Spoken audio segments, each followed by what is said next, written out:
બેસો બેસો.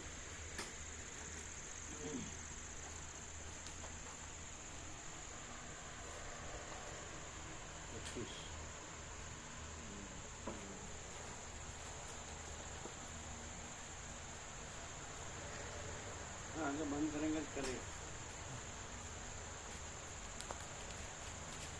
25 है ना भगवान के चालू.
ચાલુ છે બંધ.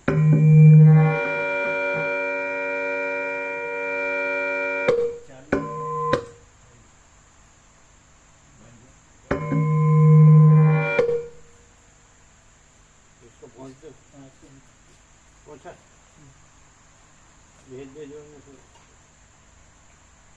दोनों को पहुँच.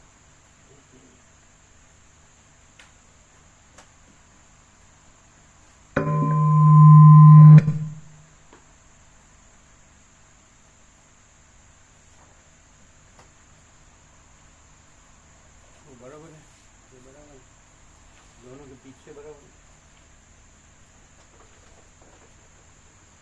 ठीक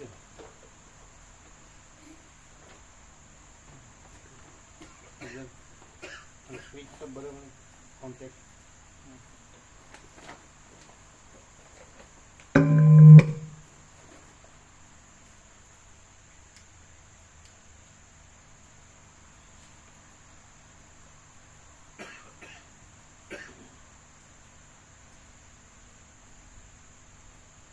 सब बोर्ड में सब स्विच को बराबर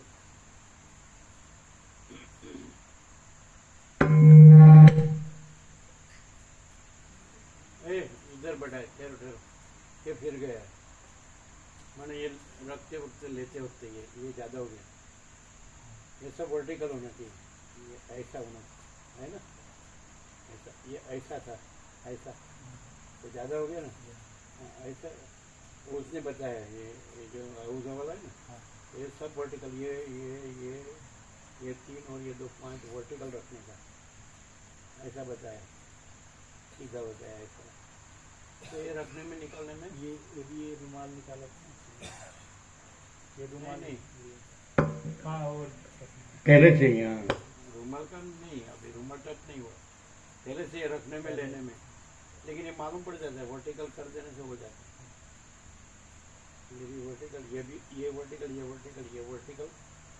ये भी ज़्यादा है ये घूम गया हो तो इसको एकदम वर्टिकल कर देने का वर्टिकल समझते हैं 90 डिग्री हाँ ये 5 वैसे अवजवन बताया ये देखो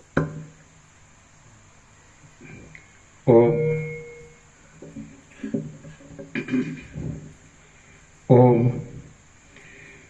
परम चिदाकाश परम ज्योति अखंड ज्योति महाचिदाकाश स्वयं प्रकाश संपूर्ण प्रकाश पूर्ण ब्रह्म अनंत तेजघन अनंत चितघन परमाकाश केवल आनंद शुद्ध तेजघन परमाकाश अखिल आत्मा पूर्ण ब्रह्म परमात्मा परम चिदाकाश परम ज्योति अखंड ज्योति अनंत पूर्ण परम चिदाकाश परम शांति स्वयं सिद्ध स्वयं प्रकाश स्वयं पूर्ण स्वस्वरूप यही सब कुछ है, इसके सिवा कुछ नहीं है।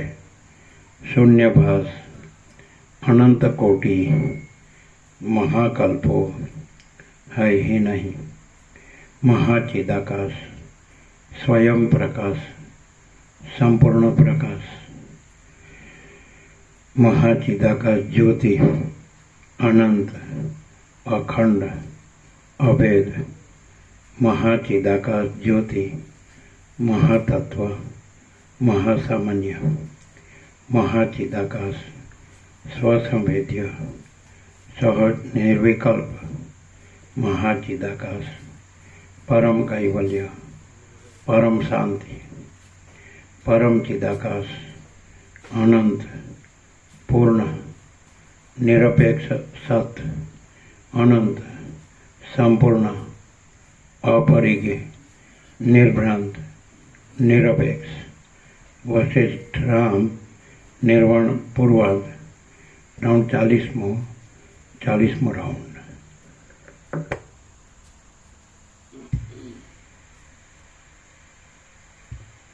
आद्य परब्रह्म सद्गुरु देव की जय। ओम श्री परमात्मने नमः। सद्ग्रंथों में शिरोमणि श्री योगवासिष्ठ महारामायण निर्वाण प्रकरण पूर्वार्ध सर्ग 108 पेज नंबर 198 यहाँ 1058 पेज नंबर 1098 सर्ग 108 શિખીધ્વજના ક્રોધની પરીક્ષા અને ચુડાલાનું પ્રાકટ્ય। આ 108મા સર્ગમાં રાણી રાજાના ક્રોધની પરીક્ષા માટે માયા વડે જાર પુરુષ સાથે સંગ કરશે અને બરાબર રાજાના મનનો પાકકાળ જોઈ પોતાનું ચુડાલાનું રૂપ તેને બતાવશે. વશિષ્ઠ બોલ્યા, હે મહારાજા રામચંદ્રજી, ચુડાલા રાણીએ તે ઇન્દ્રના આવવારૂપ માયાને સમાવી દઈ વિચાર કર્યો કે આ રાજાને ભોગોની ઈચ્છા વશ કરી શકતી નથી. એ ઘણી ખુશીની વાત છે. ઇન્દ્રનો સમાગમ થવા છતાં પણ રાજા શિખિદ્વત શાંત અને વિકાર રહિત હોવાથી સદા એકરૂપે રહેનાર આકાશની પેઠે મુખાદિક અવયવોની નિર્વિકાર સ્થિતિવાળો રહ્યો જ અને ઉતાવળ નહીં કરતા તથા બહુ ધીરજથી પોતાની હાંસી થાય તેમ પણ નહીં કરતા સમાન રીતે રહી તેણે વ્યવહારને યોગ્ય ઇન્દ્રનો પૂજન સત્કાર કર્યો. હવે વળી આદરપૂર્વક ફરીવાર પણ રાગદ્વેષવાળા અને બુદ્ધિનો ક્ષોભ ઉપજાવનારા કોઈ પ્રપંચથી હું તેની પરીક્ષા કરી જોઉં. એવો વિચાર કરી મદવાળી એ રાણીએ રાત્રિએ ચંદ્રનો ઉદય થતાં ઘાટા પુષ્પોના ગુચ્છાઓથી સુશોભિત અને વનદેવીઓના અંતઃપુરરૂપ સંતાન વૃક્ષોની લતાઓના કૃત્રિમ ગૃહમાં પ્રવેશ કર્યો કે જે વખતે મધુર સુગંધથી ભરેલો પુષ્પોવાળા વૃક્ષોમાંથી તથા લતાઓમાંથી ચાલ્યો આવતો શીતળ પવન મલિયાનીલ વાતો હતો અને શિખિદ્વત રાજા નદીના તીર ઉપર જઈ સંધ્યાવંદનમાં તથા જપમાં પરાયણ થઈ ગયો હતો. એ લતાગૃહમાં મનોહર મદનિકાએ પોતાના શરીરને પુષ્પો વડે સુશોભિત બનાવી પોતાની માયા વડે કલ્પી લીધેલ સુંદર અંગવાળી સ્ત્રીની પેઠે દાઢીમૂછ વગેરે નહીં હોવાથી રમણીય તરુણ વયવાળો દેખાવ આપનાર અને તરુણ હોવાથી શિખિદ્વત રાજાના કરતાં મનને આકર્ષણ કરે તેવા કોઈ જાર પુરુષને સાથે લઈ પોતે કલ્પી લીધેલી પુષ્પશૈયામાં આવી સૂઈ ગઈ.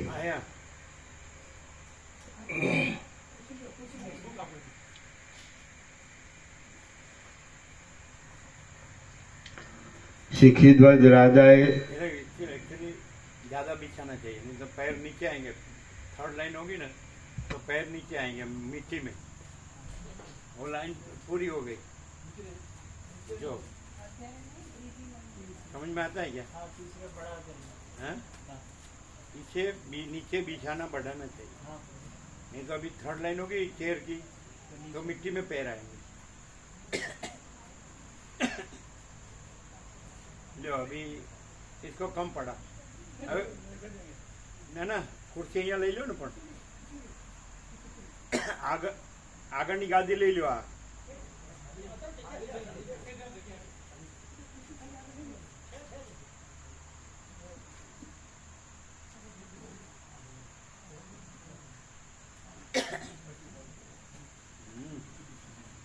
आपको ख्याल आया? ये पट्टा है ना, शॉर्ट है, ज़्यादा बिछाना चाहिए क्योंकि नहीं तो पैर नीचे. अभी लाइन पूरी होगी, नहीं तो पैर नीचे आएंगे, पीछे की और लाइन होगी तो है ना. ये पट्टा कम पड़ता है.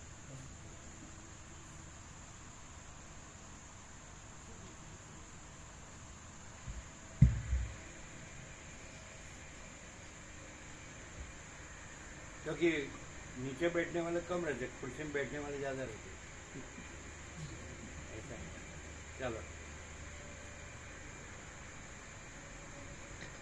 શિખિદ્વત રાજાએ સંધ્યાવંદન તથા જપાદિક કરી રહ્યા પછી એ નદી કાંઠે રહેલા નિકુંજમાંથી પોતાના આશ્રમ તરફ આવી શોધ કરી.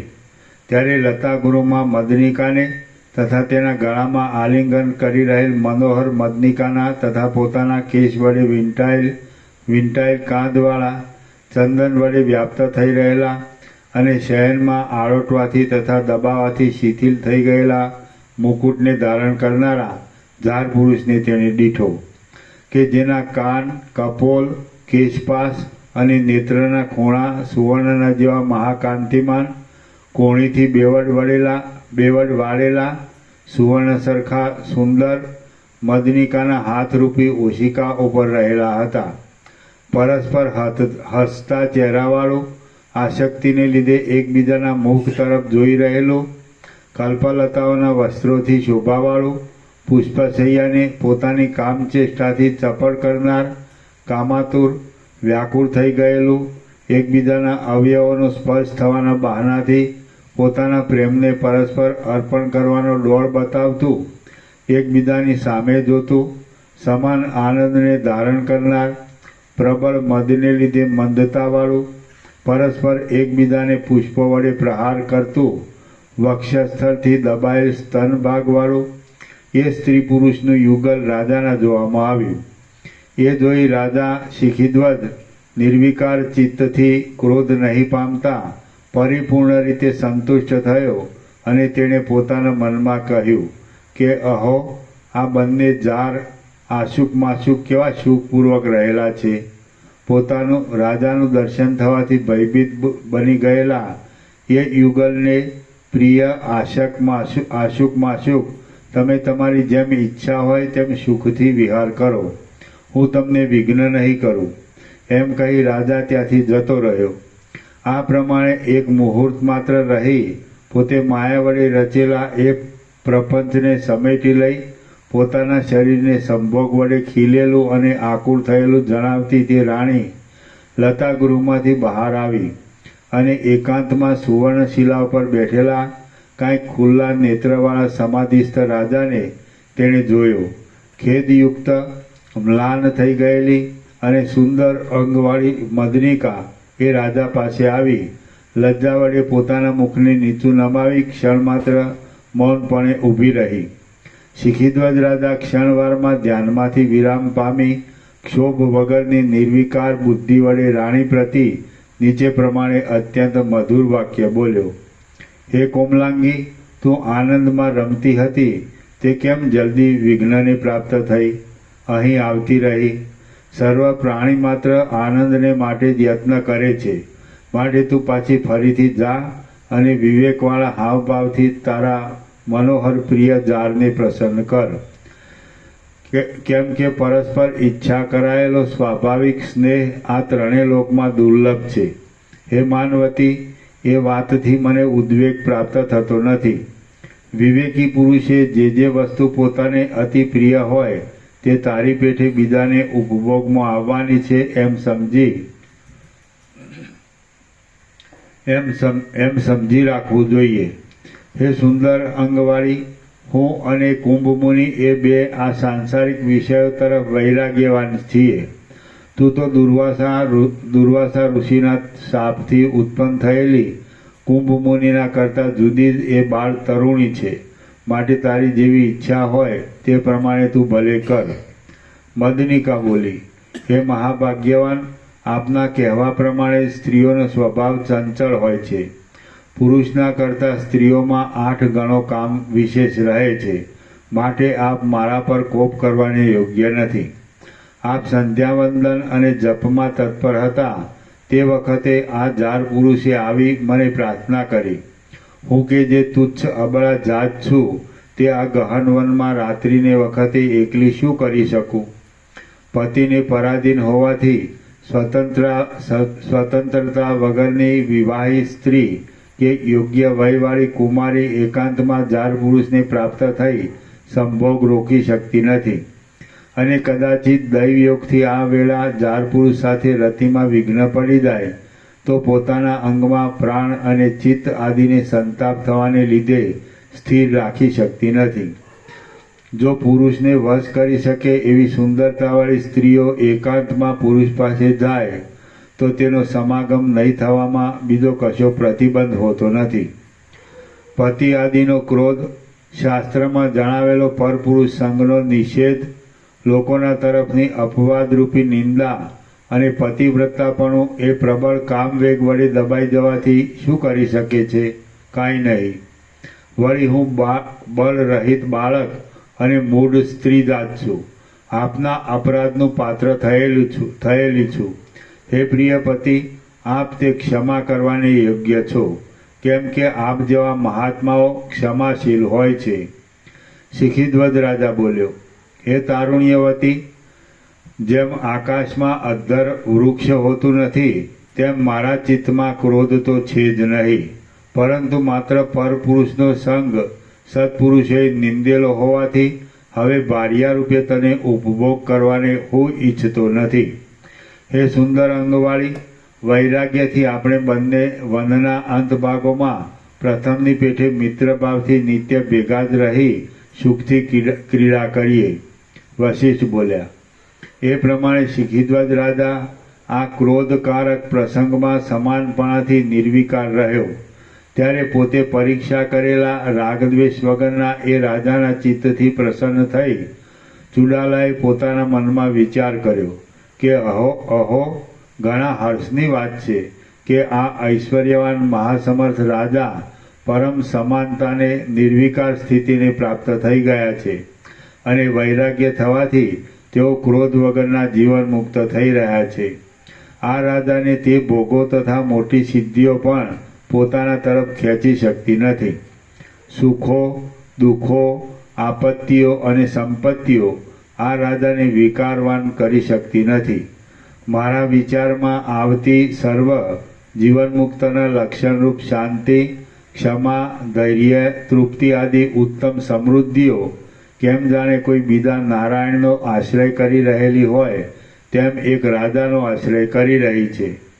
હવે હું મારું બધું વૃત્તાંત એ જીવનમુક્ત રાજાને યાદ કરાવું તથા આ કુંભ મુનિના રૂપનો ત્યાગ કરી ચુડાલા જ બની જાઉં. એમ વિચાર કરી જેણે યોગના બળે સર્વ પ્રકારની સંપૂર્ણ શક્તિઓ મેળવી છે તેવી એ ચુડાલાએ તે વખતે તત્કાળ મદનિકાના શરીરનો ત્યાગ કરી પોતાનું ચુડાલાનું શરીર રાજાને દેખાડ્યું. યોગની ધારણાવાળી એ ચુડાલા કોઈ સંપુટમાંથી બહાર નીકળ્યાની પેઠે કેમ જાણે મદનિકાના શરીરમાંથી જ પ્રકટ થઈ બહાર નીકળતી હોય તેમ રાજાની પાસે શોભવા લાગી. સુંદર અંગવાળી પતિનું મનોરંજન કરવામાં મહાચતુર એ મનોહર મદનિકાને ખરી ખાતરીથી પોતાની પૂર્વપત્ની ચુડાલા રૂપે થઈ ગયેલી રાજાએ જોઈ. કેમ જાણે વસંત ઋતુમાં ખીલેલી કમલિની જ હોય તેમ ખીલેલી અને પ્રથમ સીતાજી રૂપે પૃથ્વીમાં રહી પછી પૃથ્વીમાંથી બહાર પ્રકટ થયેલી સાક્ષાત લક્ષ્મી જ હોય તેવી દેખાતી તથા કેમ જાણે રત્નના સંપુટમાંથી બહાર નીકળેલી હોય તેવી સુગઢ પોતાની પ્રિય પત્ની ચુડાલા તે રાજાના જોવામાં આવી. શ્રી યોગ વાસિષ્ઠ મહારામાયણમાં નિર્વાણ પ્રકરણના પૂર્વાર્ધનો શિખીધ્વજના ક્રોધની પરીક્ષા ચુડાલાનું પ્રાકટ્ય નામનો સર્ગ 108મો સમાપ્ત. સર્ગ 109મો ચુડાલા અને શિખીધ્વજનો પુનઃ સંયોગ. આના નંબર 1101 1101. આ 109મા સર્ગમાં રાજા ચુડાલાને જોઈ કેટલુંક પૂછી જોશે અને તે બધું ધ્યાન વડે અનુભવી વિસ્મય પામી પ્રસન્ન થશે. ત્યાર પછી તે ચુડાલાની પ્રશંસા કરી તેને આલિંગન આપી ત્યાં જ રાત્રિ ગાળશે એ કથા કહેવામાં આવશે. વશિષ્ઠ બોલ્યા. પછી પોતાની એ પ્રિય પત્ની ચુડાલાને જોઈ તેના નેત્રો વિસ્મયથી ખીલ્યા છે તેવો રાજા શિખીધ્વજ આશ્ચર્ય વડે આકુર થઈ ગયેલી વાણી વડે આ પ્રમાણે બોલ્યો. હે કમળના જેવા મનોહર નેત્રવાળી સુંદરી, તું કોણ છે? ક્યાંથી અહીં આવી છે? શું તું અહીં જ રહે છે? અને જો અહીં જ રહે છે તો કેટલા વખતથી અને શા માટે અહીં રહેલી છે? અવ્યય વડે, તેની ચેષ્ટા વડે તથા સ્નેહ ભરેલી વચન રચનાની પદ્ધતિ વડે મારી પ્રિયા ચુડાલાના પ્રસિદ્ધ વિલાસથી કેમ જાણે તું સાક્ષાત તેની જ મૂર્તિ હોય તેવી દેખાય છે. ચુડાલા બોલી. હે પ્રિય પતિ, જેમ આપ કહો છો તેમ જ છે. હું ચુડાલા જ છું, એમાં કાંઈ સંશય નથી. આજે ઘણે દિવસે મારા સ્વાભાવિક ચુડાલાના દેહ વડે આપનું મને મળવું થયું છે. આ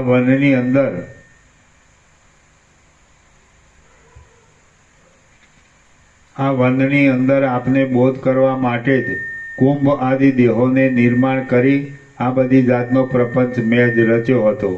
જ્યારથી આપ મોહ વડે રાજ્યનો ત્યાગ કરી વનમાં પધાર્યા ત્યારથી માંડીને હું જ આપને બોધ આપવા માટે પ્રયત્ન કરતી હતી. આ કુંભ મુનિના શરીરથી મેં જ આપને બોધ આપ્યો છે. મેં કુંભ આદિ જે દેહ ધારણ કરેલો છે તે આપને બોધ આપવા માટે જ છે. એ તત્વને જાણનાર મહારાજ, એ કુંભ મુનિ આદિ સગળું મેં માયા વડે જ કલ્પી લીધું છે. તેમાંનું કંઈ પણ સાચું નથી. હવે આપ વિદિત વેદ્ય, જાણવાનું સર્વ જેણે જાણી લીધું છે તેવા થયા છો, માટે ધ્યાન વડે એ સર્વ અખંડિત રીતે જોઈ શકશો. તેથી તરત ધ્યાન વડે આપ એ વાતનું અવલોકન કરો. આ પ્રમાણે ચુડાલાના કહેવાથી રાજાએ સિદ્ધ આસન રચી યોગશાસ્ત્ર અનુસાર ધારણાને અનુકૂળ પડે તેવો આસન આદિ વિધિ કલ્પી લઈ રાજ્યના ત્યાગથી માંડી ચુડાલાનું દર્શન થયું ત્યાં સુધીનું પોતાનું સર્વ વૃત્તાંત વિશેષપણાથી કરેલા ધ્યાન વડે બરાબર ચોખ્ખી રીતે જોયું. રાજ્ય ત્યાગથી આરંભી વર્તમાન ક્ષણના ક્રમ સુધી પોતાનું સર્વ વૃત્તાંત રાજાએ મુહૂર્ત માત્ર ધ્યાન કરી જોઈ લીધું. એ સર્વ જોઈ રાજા સમાધિમાંથી જાગ્રત થયો. સમાધિમાંથી ઉઠેલા અને હર્ષથી ખીલેલા નેત્રકમળવાળા એ રાજાએ, જેને હર્ષના રોમાંચ થયેલા છે તેવા પોતાના બંને હાથને વેગથી પહોળા કરી, કેમ જાણે પોતાના અવયવો લજ્જાથી તથા હર્ષથી ગળી જતા હોય તેમ ઈચ્છાપૂર્વક ઘાટા સ્નેહથી નેત્રમાંથી હર્ષાશ્રુ પાડતા ઘણા વખત સુધી પોતાની પ્રિયા ચુડાલાનું નોળિયો જેમ પોતાની પ્રિયાનું આલિંગન કરે તેમ આલિંગન કર્યું. એ બંનેના આલિંગનમાં જે કાંઈ અવર્ણનીય શૃંગાર રસનો ભાવ ઉત્પન્ન થયો તે વાસુકીની જીભથી પણ વર્ણવી શકાય તેવો ન હતો. સ્વર્ગમાં અમાવાસ્યાને દિવસે પરસ્પર મળી જઈ એકરૂપે થઈ રહેલા સૂર્યચંદ્રની પેઠે અને મેલા શરીરવાળા બનાવેલા માટીના બે પૂતળાની પેઠે તથા એક શિલામાં સાથે જ આલેખેલી બે મૂર્તિની પેઠે એ બંને પ્રિય પતિ પત્ની ઘણા કાળ સુધી આલિંગન વડે મળેલા જ રહ્યા. એ બંને પ્રિય પતિ પત્ની એ એક મુહૂર્ત માત્ર પછી જેમાંથી પરસેવાનું જળ ટપક્યા કરે છે તેવા અને રોમાંચો ખડા થઈ જવાથી સ્થૂળ જણાતા પોતાના હાથ ધીરે ધીરે કાંઈક શિથિલ કર્યા. અમૃત વડે પૂર્ણ હૃદયવાળા આનંદના વેગથી મન જળ થઈ જવાને લીધે માનસિક વિકારો નહીં જણાયાથી શૂન્ય હૃદયના જેવા જણાતા એ બંને જણા હાથને મૂકી દઈ લક્ષ્ય અર્થાત જોવાના વિષય તરફ લોચન સ્થિર ન રહી શકે તેમ ઊભા રહ્યા. ઘાટા આનંદથી વ્યાપ્ત થઈ ગયેલા એ રાજાએ ક્ષણ માત્ર મૌનપણે ઊભા રહી દાઢી ઉપર હાથ રાખી વિવેક વડે ચતુરાઈ ભરેલી રીતે પોતાની પ્રિયાને કહ્યું કે પોતાની કુલીન કાંતાનો મનોહર અત્યંત મધુર અને સ્નેહવાળો પવિત્ર પ્રેમ રસ અમૃતના કરતાં પણ અધિક સ્વાદિષ્ટ છે. તું કે જે અતિ કોમળ અંગવાળી અને બાલચંદ્રમાના જેવી અતિ રમણીય છે, તેણે પોતાના પતિને એટલે મને પરમ પુરુષાર્થની મોક્ષની સિદ્ધિ થાય તેવા હેતુથી કેટલો બધો મહાદારુણ કલેશ સહન કર્યો. તેમજ દુઃખ વડે માંડ તરી શકાય એવા આ સંસારરૂપી ખાડામાંથી મને જે સ્નેહાદ્ર બુદ્ધિથી પાર ઉતાર્યો તેને પણ કોની ઉપમા આપી શકાય? કશાની નહીં. અરુંધતી, ઇન્દ્રાણી, પાર્વતી, સાવિત્રી, લક્ષ્મી અને સરસ્વતી એ બધા તારા ગુણો પાસે પોતાના ગુણની શોભાથી હલકા જેવા દેખાય છે. હે સુંદર અંગવાળી, ધી, શ્રી, કાંતિ, ક્ષમા, મૈત્રી, કરુણા આદિ દક્ષ કન્યાઓ કે જેઓ આકાર વડે મનને હરણ કરનારી સ્ત્રીઓમાં શ્રેષ્ઠ ગણાય છે, તેઓમાં તું કેમ જાણે સર્વથી શ્રેષ્ઠ હોય તેવી જણાય છે. પરમ દ્રઢ નિશ્ચયથી તે મને બોધ આપ્યો છે, જ્ઞાન ઉત્પન્ન કર્યું છે, તો કયો બદલો વાળું કે જેથી તારું ચિત્ત પ્રસન્ન થાય? એવો પ્રત્યુપકાર જ દુર્લભ છે.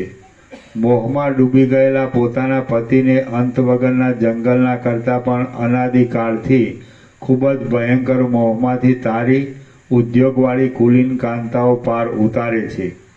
જેવી રીતે સ્નેહવાળી કુળવાન સ્ત્રીઓ પતિને મોહમાંથી પાર ઉતારે છે, તેવી રીતે શ્રવણ કરેલો શાસ્ત્રોનો અર્થ કે ગુરુમંત્ર આદિ પાર ઉતારી શકતા નથી.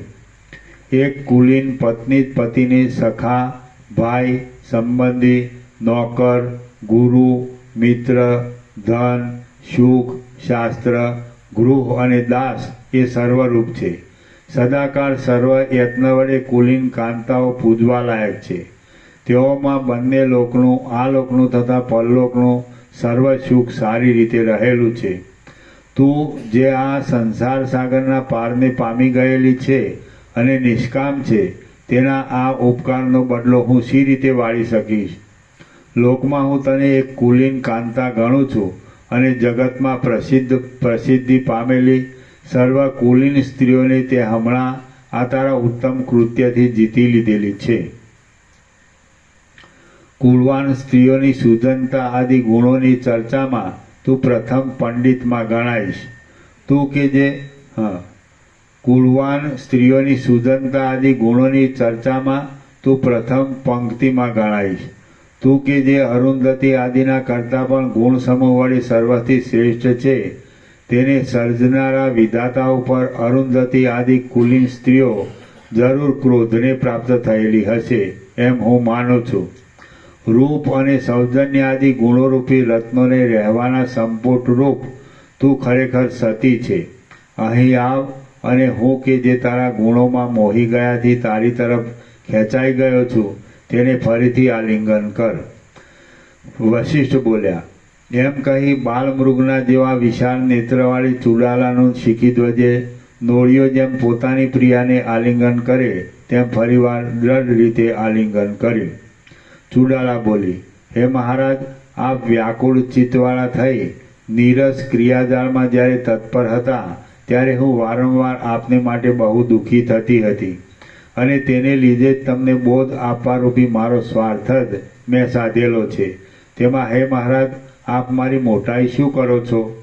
શિખીધ્વજ રાજા બોલ્યો, હે શ્રેષ્ઠ સિંહના જેવી પાતળી કેડવાળી ત્યાં જેમ આ પવિત્ર સ્વાર્થને સાધી લીધો છે તેવી રીતે હમણાં બીજી કુલાંગનાઓ પણ તેઓ પવિત્ર સ્વાર્થ સાધી લે. ચુડાલા બોલી, હે મહાસમર્થ પ્રિય પતિ, તમે જગતરૂપી જાળના પરમ અવધિરૂપ પરમાત્મામાં શાંતિ પામી શું બોધવાન થયા? આજે પ્રથમના મોહને તમે સાક્ષી રૂપે રહી શું કાંઈ તુચ્છ રૂપે જુઓ છો કે આ કરું, આ ન કરું, આ મેળવું એવી તૃષ્ણાવાળી સ્થિતિને મનમાં શું હવે હસો છો કે? તેમ બુદ્ધિની અપક્વ દશાને લીધે રહેલી કોમળતાને પણ શું હસો છો કે? હે મહારાજ, તે પ્રથમની તુચ્છ તૃષ્ણાઓનું સ્ફુરવું તથા તે સંકલ્પોની કલ્પનાઓ જેમ આકાશની અંદર નિરાધાર પર્વત ન જોવામાં આવે તેમ આજે તમારામાં જોવામાં આવતી નથી. હે પ્રિય મહાસમર્થ રાજા, શું તમે હવે સર્વ વાત સમજી ગયા કે? હમણાં તમે કોનામાં નિષ્ઠા રાખી રહ્યા છો તથા શી ઈચ્છા લેખો છો? પહેલાં થયેલા દેહના વ્યવહારોને તમે સત્ય કે તુચ્છ લેખો છો? શિખીધ્વજ રાજા બોલ્યો, પુષ્પો વડે પૂર્ણ એવી નીલકમલની માળાને સાદ્રશ્ય વડે અનુસરનારા સુંદર નેત્રવાળી હે પ્રિયા, તું પોતે જ મારા આત્મારૂપ છે અને જેમ તું મોહ, વિવેક કે તત્વજ્ઞાન વગેરે જેની અંદર પ્રકાશકપણાથી રહેલ છે તેની અંદર હું પણ તેવી જ રીતે પ્રકાશક આત્મારૂપે રહું છું. હું ચેષ્ટા રહિત છું, નિરવયવ છું, આકાશના જેવો સ્વચ્છ છું, નિષ્પૃહ છું, શાંત છું અને પરમાર્થ દ્રષ્ટિથી પરબ્રહ્મરૂપ જ છું. હું આજે ઘણે કાળે દેહાદિમાંથી અહંભાવ છોડી દઈ વસ્તુતઃ જે ચિદાત્મારૂપ રહેલો છું તે રૂપે થઈ રહ્યો છું. ફક્ત આત્મપરાયણ થઈ ગયેલા ચિત્તના એક જ માર્ગ ઉપર રહેલો હું એવી તો સર્વથી ઉત્તમ આનંદની દશાને પ્રાપ્ત થયો છું કે જે દશાને મહાસામર્થ્યવાળા વિષ્ણુ, મહાદેવ આદિ દેવો પણ દૂર કરવાને શક્તિમાન નથી. જે મન વાણીથી અગોચર હોવાથી કંઈ પણ નથી તે શુદ્ધ ચિદાત્મામાં જ નિષ્ઠા રાખી હું પોતાના સ્વરૂપમાં રહેલો છું. ભ્રમર જેવા સુંદર નેત્રવાળી હે પ્રિયા, હું હવે સંસારરૂપી ભ્રમથી છૂટી ગયો છું. હું પ્રસન્ન નથી તેમ ખેદવાળો પણ નથી. આ દ્રશ્ય કાર્યવર્ગ હું નથી, તેમજ બીજું તેનું કારણ પણ હું નથી. હું સ્થૂલ નથી તેમ સૂક્ષ્મ પણ નથી, પરંતુ હે સુંદરી, હું સત્ય આત્મતત્વરૂપ છું. સૂર્ય આદિ તેજોમંડળથી બહાર નીકળેલા અને ભીંત ઉપર નહીં પડેલા, માત્ર આકાશમાં જ ફેલાયેલા, જેનો વધારો પણ નથી તેમ જેનો નાશ પણ નથી, તેવા પ્રકાશના જેવો હું છું. સૂર્ય આદિ તેજોમંડળમાંથી બહાર નીકળેલા અને ભીંત ઉપર નહીં પડેલા, માત્ર આકાશમાં જ ફેલાયેલા, જેનો વધારો પણ નથી તેમ જેનો નાશ પણ નથી, તેવા પ્રકાશના જેવો હું છું. હું શાંત છું. જગતની સર્વ વિષમતાને દૂર કરનારી એવી સર્વત્ર સમાનતાને હું ધારણ કરનારો છું અને મન કે લિંગ દેહ વિનાનો થઈ ગયો છું. હું નિર્વાણને પ્રાપ્ત થયો છું. હે પતિવ્રતા, હું સદાકાળ સમાન એક જ સ્થિતિમાં રહેનારો છું. હું જે છું તે જ છું. બીજું કાંઈ કહેવાને હું શક્તિમાન નથી. હે તરંગના જેવા ચપળ કટાક્ષવાળી રાણી, તું જ મારો ગુરુ છે, માટે હું તને નમન કરું છું. વિશાળ નેત્રોવાળી પ્રિયાની મહેરબાનીથી હું આ સંસાર સાગરને તરી પાર ઉતર્યો છું. 100 વાર દમણથી 100 વાર અગ્નિમાં દમેલા સુવર્ણની પેઠે હવે હું ફરીવાર મેલવાળો થઈશ નહીં. હું શાંત, સ્વસ્થ, કોમળ, પોતાના સ્વરૂપની નિષ્ઠામાં જ અત્યંત ઉદ્યોગી, વૈરાગ્યવાન, વાસના રહિત બુદ્ધિવાળો, સર્વને પાર કરી ગયેલો અને આકાશની પેઠે સર્વમાં રહેલો છું.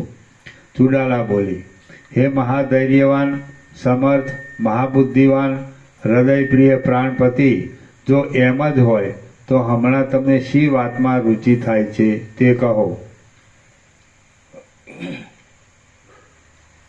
શિખીધ્વજ રાજા બોલ્યો, અમુક વસ્તુ મારે જોઈએ કે નહીં તે હું જાણતો નથી, તેમ મને કાંઈ રુચિ છે તેમ પણ નથી. હે કોમલાંગી, તું જે પ્રમાણે આચરણ કરે છે તે પ્રમાણે હું તારા વિચાર પ્રમાણે જ કોઈ વખત વ્યુત્થાન કાળમાં જાણું છું. હે પ્રિયા, જે તારા મનમાં આવતું હોય તે સર્વ કોઈ જાતના વિઘ્ન વિના ભલે થાઓ. હું આકાશના જેવો નિર્લેપ હોવાથી કોઈ જાતનો યોગ્ય સંયોગ કરવાનું જાણતો નથી. માટે હે પ્રિયા, તું જે કાંઈ કર્તવ્ય જાણતી હોય તે જ ભલે કર. મણિ જે પ્રમાણે પોતાનામાં પ્રતિબિંબને ધારણ કરે તે પ્રમાણે હું પણ એ તારા કર્તવ્યને સારા નરસા આદિ ભાવથી રહિત શુદ્ધ ચિત્ત વડે જે મળ્યું તેમાં આનંદ પામી ધારણ કરી લઈશ. હું એ વિશે કાંઈ સ્તુતિ કે નિંદા કરતો નથી, તેથી તારી ઈચ્છા હોય તેમ તું ભલે કર. ચુડાલા બોલી, હે મહાબાહુ, જો એમ જ હોય તો પછી તમે મારો મત સાંભળો. એ મત સાંભળી લઈ. હે જીવનમુક્ત બુદ્ધિવાળા રાજા, એ જ પ્રમાણે તમે આચરણ કરવાને યોગ્ય છો. અજ્ઞાનનો નાશ થવાથી આપણ બંનેમાં સર્વ ઠેકાણે એક જ તત્વ રહેલું છે એવું જાણીએ છીએ, અને આપણે નિષ્કામ હોવાથી આકાશની પેઠે નિર્વિકાર તથા નિર્લેપ છીએ. જેથી આપણને રાજ્યાદિકની ઈચ્છા છે તેવી પણ તેની ઉપેક્ષા પણ છે. યથાપ્રાપ્ત વર્તવું એ જ આપણે માટે ઉચિત છે. ચક્ષુ આદિ ઇન્દ્રિયો તથા પ્રાણને પોતપોતાના વિષયો તરફ ખેંચી લેવાથી આત્મામાં શું વિશેષ થાય છે? કાંઈ નહીં. સાધનકાળમાં જો કે તેની જરૂર છે તો પણ આત્મામાં કે જે વૃદ્ધિ અને નાશથી રહિત છે તેમાં તેથી કાંઈ સુધારો વધારો થતો નથી. અને સિદ્ધાવસ્થાવાળાને તો સર્વ સમાન જ નિષ્ક્રિય અને અસંગ ચૈતન્યરૂપ થયેલો કયો પુરુષ દેહ ઇન્દ્રિયોમાં અધ્યાસ વડે તે સ્વરૂપને માની લઈ નસીબ પ્રમાણે આવી પડતા ભોગોનો અનાદર કરે? કોઈ ન કરે. માટે હે પુરુષ શ્રેષ્ઠ, પ્રારબ્ધના ભોગ માત્રથી એ ભોગના આદિમાં, અંતમાં કે મધ્યમાં આપણે જે સ્વભાવવાળા હતા તે જ સ્વભાવવાળા માત્ર મોહને ત્યજી દઈને કે માત્ર બાકી રહેલા નસીબને ભોગ વડે ઓછું કરવા માગીએ છીએ આપણે કંઈ બદલાઈ ગયા નથી, તેમ હવે બદલાઈ જઈશું પણ નહીં. તો હવે બાકી રહેલ આયુષ્યને રાજ્યભોગ વડે ગાળી ક્રમે કરી કોઈ કાળે પ્રારબ્ધ ક્ષય થયેથી આપણે વિદેહ મોક્ષને પ્રાપ્ત થઈ જઈશું. શિખીધ્વજ રાજા બોલ્યો, હે ચંચળ પ્રિયા, આપણે આદિ અંત અને મધ્યમાં કેવા છીએ અને માત્ર અવશેષ રહેલા એક પદાર્થને ત્યજી દઈ કેમ રહીએ એ તે તું કહે.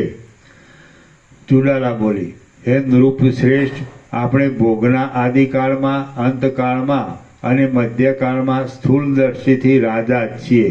માત્ર શેષ રહેલા એક મોહને મૂકી દઈ પાછા તે રાજા જ થઈએ. તમે પોતાના નગરના જ રાજા થાઓ અને પોતાના સિંહાસન ઉપર બિરાજો. હું સર્વ પટરાણીઓમાં ભૂષણરૂપ એવી તમારી મુખ્ય પટરાણી થઈશ.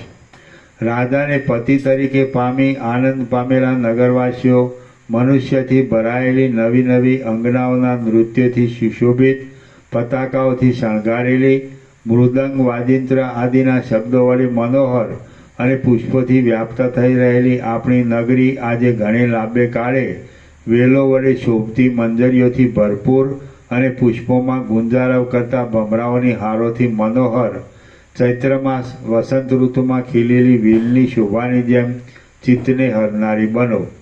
વશિષ્ઠ બોલ્યા, જેને ચુડાલાએ એ પ્રમાણે કહ્યું હતું એવો રાજા શિખીધ્વજ હસીને શાંતપણાથી શીતળ રહી નીચે પ્રમાણે ક્ષોભ વગરના મધુર વાક્યો બોલ્યો. શિખીધ્વજ રાજા બોલ્યો, હે વિશાળ નેત્રવાળી પ્રિયા, જો એમ હોય તારે મારી સાથે રહી ભોગ ભોગવવાની ઈચ્છા હોય તો આપણને સ્વર્ગમાં સિદ્ધ લોકોના ભોગની લક્ષ્મી અધીન જ છે. તો પછી આપણે સ્વર્ગમાં જ શા સારું ન રહીએ? ચુડાલા બોલી, હે રાજા, મારી ભોગોને વિશે ઈચ્છા નથી, તેમ વિભૂતિઓને અણિમાદિક ઐશ્વર્યને પણ હું ઈચ્છતી નથી. પરંતુ સ્વાભાવિક રીતે જે આવી મળે તેથી કામ ચલાવી લેવું એવી સ્થિતિનો મેં આધાર રાખ્યો છે. મને સ્વર્ગ, રાજ્ય કે કર્મ એ કાંઈ સુખ આપનારા નથી, પણ હું સ્વરૂપમાં રહી જેમ ક્ષોભ રહિત થવાય તેમ સ્વસ્થ ચેષ્ટાવાળી થઈ રહી છું. આ સુખ છે અને આ સુખ નથી, દુઃખ છે ઇત્યાદિ દ્વંદ્વનો ક્ષય થઈ જવાથી હું એક સરખી રીતે શાંત પરમપદમાં સુખ આવે તેમ સ્થિર રહી છું. શિખીધ્વજ રાજા બોલ્યો, હે વિશાળ નેત્રવાળી, હર્ષ અને રાગદ્વેષાદિથી રહિત અને સમાનતાવાળી બુદ્ધિ વડે ત્યાં આ યોગ્ય જ વાત કહી છે. આપણને રાજ્ય મળે કે ન મળે તેની સાથે કંઈ લેવા દેવા નથી. સુખ દુઃખની ભાવિ દશાથી થતી ચિંતાને છોડી દઈ મચ્છર રહિત થઈ અને સ્વસ્થનું અવલંબન કરી આપણે સ્વસ્વરૂપમાં જ રહીએ. એ પ્રમાણે મહામનોહર એ બંને પૂર્વ દંપતીનો કથાઓનો આલાપ થતો હતો. તેટલામાં ઘણો ખરો દિવસ જતો રહેવાથી થોડો જ દિવસ બાકી રહ્યો.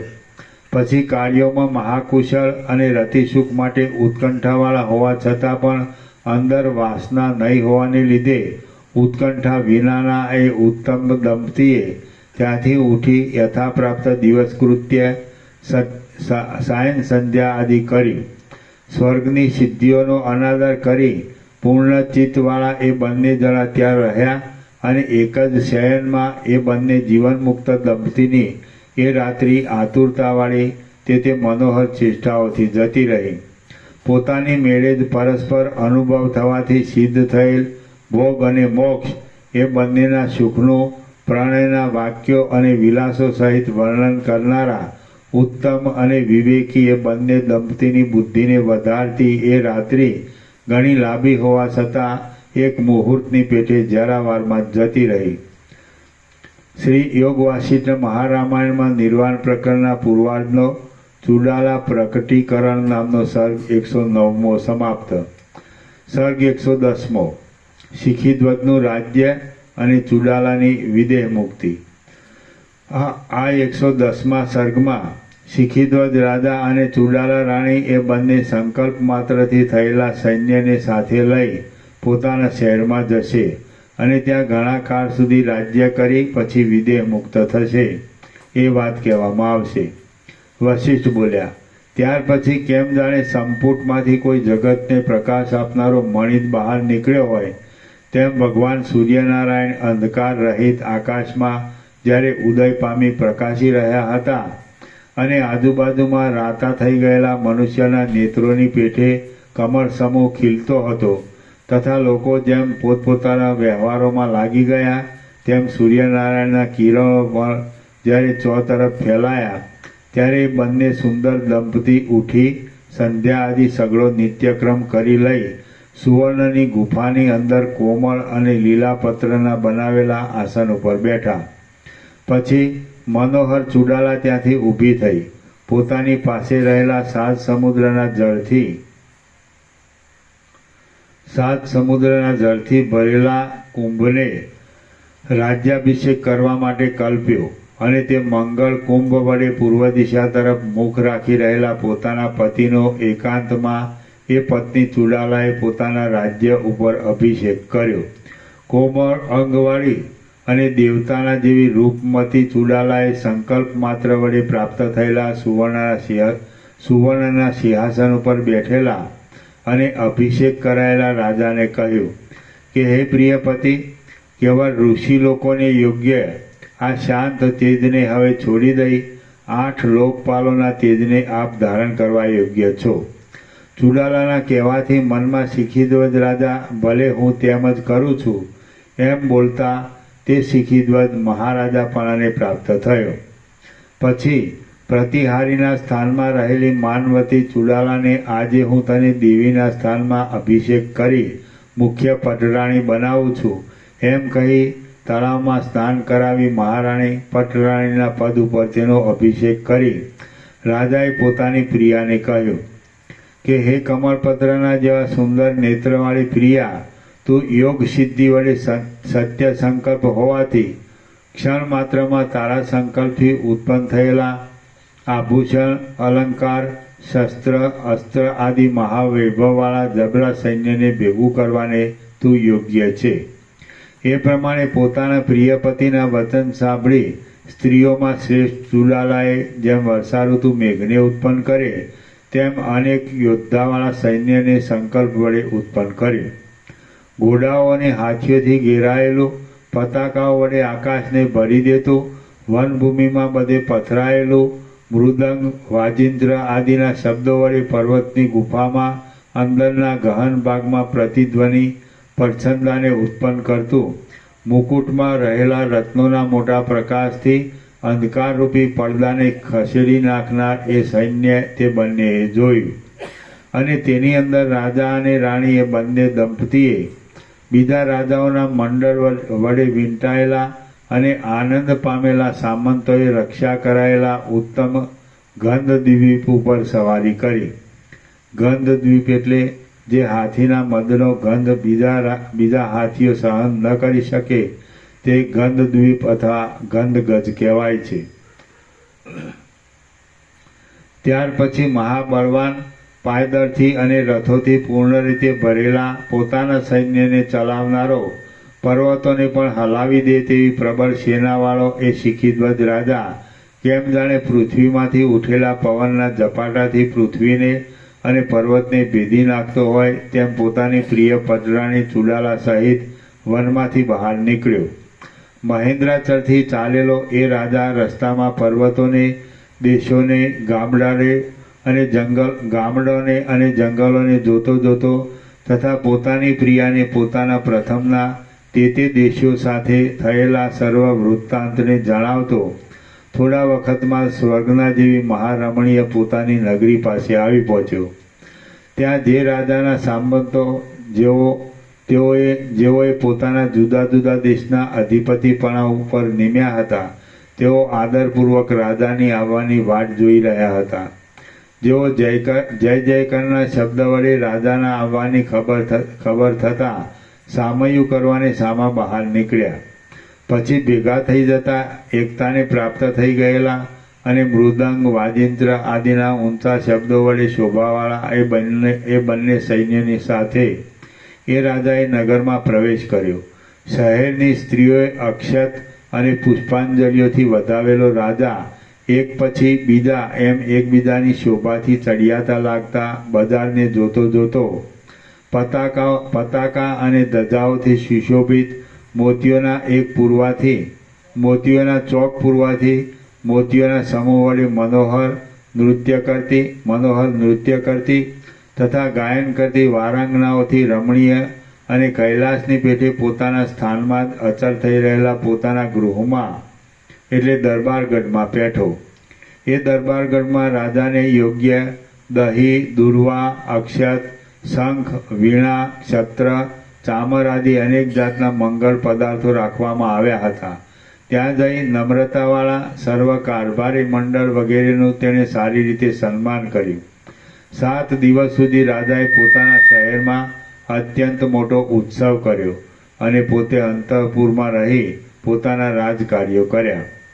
હે રામચંદ્રજી, એ રાજા 10,000 વર્ષ સુધી ભૂતલમાં રાજ્ય કરી ચુડાલાની સાથે જ દેહધારણથી વિરામ પામ્યો.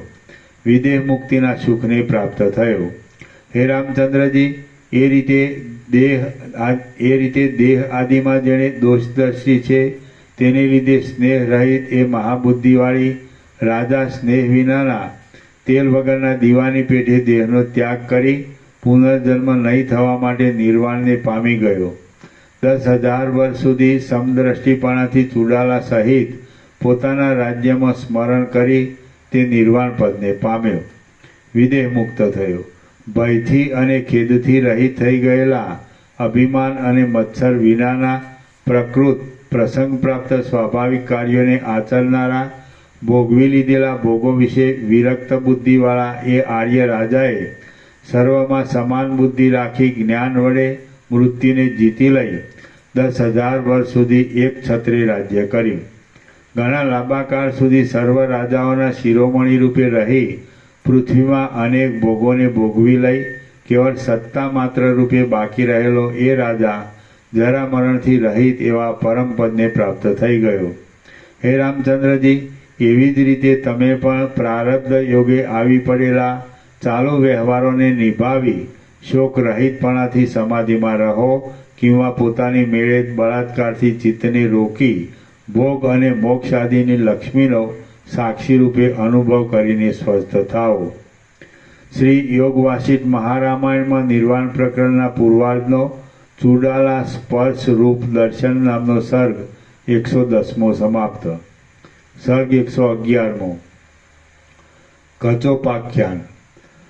આ 111મા સર્ગમાં રાણી ચુડાલાએ જેમ રાજાનું સર્વસ્વ છોડાવ્યું હતું તેમ કચ્છનો પિતા કચ્છના સર્વસ્વનો ત્યાગ કરાવશે અને અંતે અહંકારનો ત્યાગ થયેથી કચ્છ પૂર્ણ સ્થિતિવાળો થશે એ વર્ણન કરવામાં આવશે. વશિષ્ઠ બોલ્યા, ઉપર પ્રમાણેની શિખીધ્વજ રાજાની સર્વકથા મેં તમને કહી. એ માર્ગે ચાલવાથી તમે કદી પણ ખેદને પ્રાપ્ત થશો નહીં.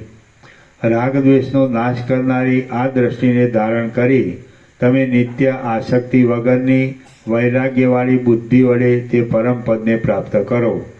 હે રામચંદ્રજી, જેમ શિખીધ્વજે ભોગ અને મોક્ષ બંનેનો અનુભવ કરતા રાજ્ય કર્યું તેમ તમે પણ રાજ્યમાં વ્યવહાર કરતા ભોગ અને મોક્ષ એ બંનેને સારી રીતે મેળવો.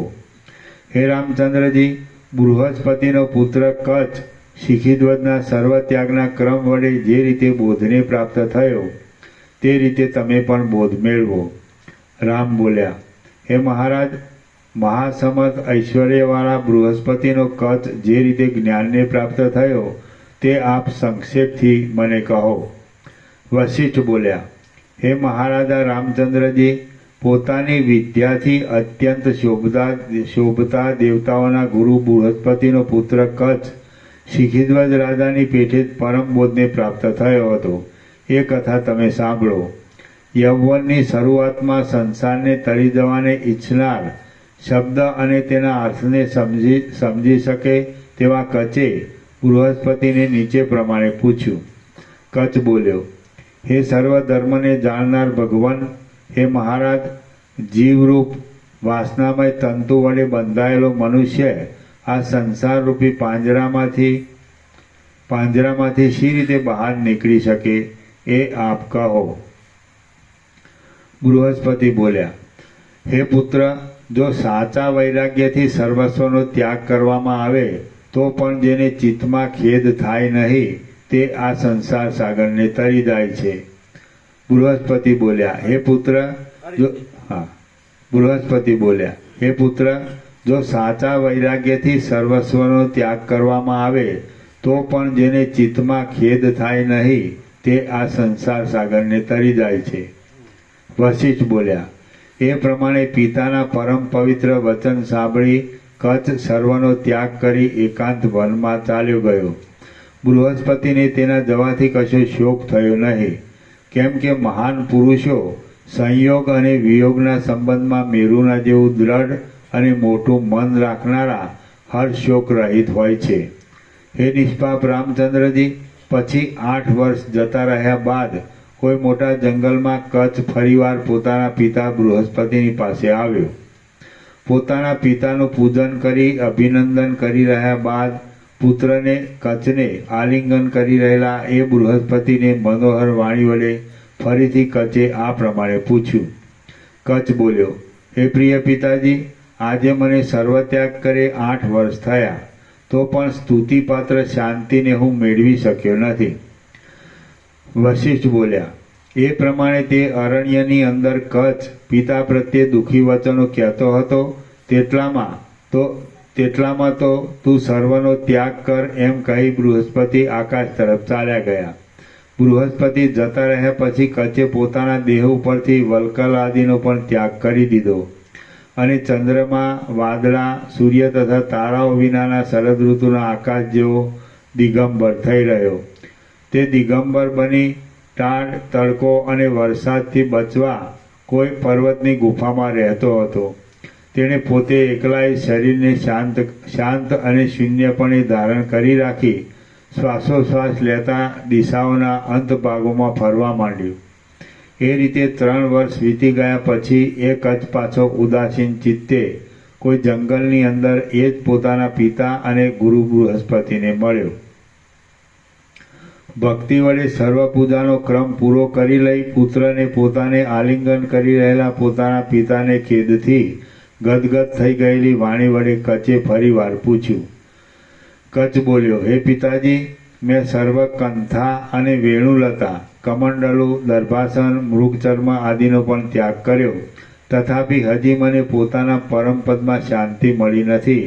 માટે હવે હું શું કરું? બૃહસ્પતિ બોલ્યા, હે પુત્ર, ચિત્ત જ સર્વથી પર કહેવામાં આવે છે. તેનો ત્યાગ કરવાથી તું અપૂર્વ શોભાવાળો થઈશ.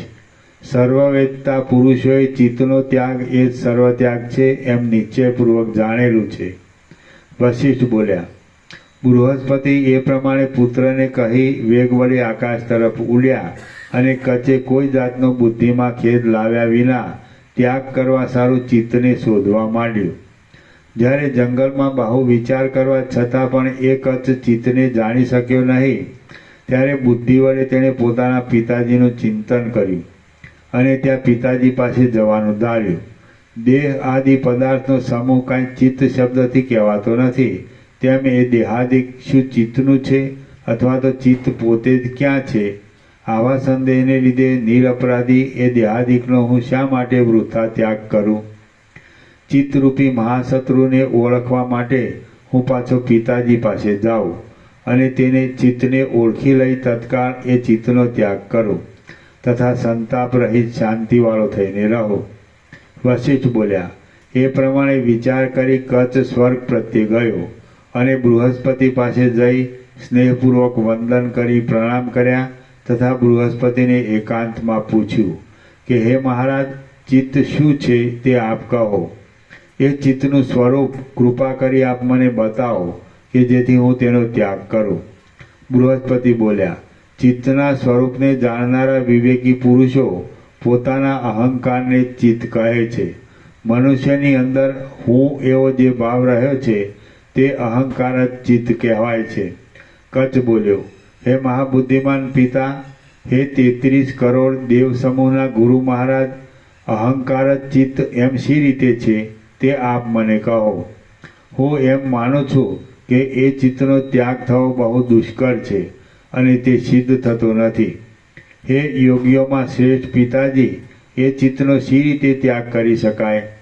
બૃહસ્પતિ બોલ્યા, પુષ્પને તોડવા કરતાં અને નેત્રને મીંચાવા કરતાં પણ અહંકારનો ત્યાગ બહુ જ સહેલો છે. તેમાં જરા પણ કલેશ નથી.